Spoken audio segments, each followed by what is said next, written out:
আসসালামু আলাইকুম। বাংলা স্বরবর্ণের ক্ষেত্রে আমরা কি স্বরে অ, স্বরে আ বলবো নাকি অ, আ বলবো? তার আগে একটি প্রশ্ন করি। আমরা কি ব্যঞ্জনে ক, ব্যঞ্জনে খ সেটি বলি?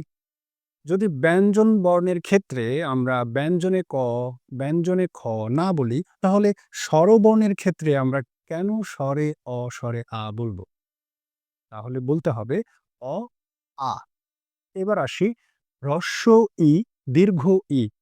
এইচ আর নয়, আর এইচ মানে এর মহাপ্রাণ উচ্চারণ।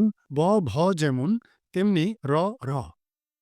হ্রস্ব ই, দীর্ঘ ই, হ্রস্ব উ, দীর্ঘ উ, দীর্ঘ রি, এ, ওই, ও, ঔ, ও যোগ উ, ঔ।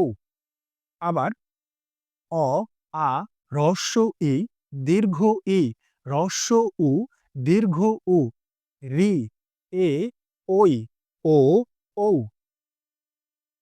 সবাইকে ধন্যবাদ।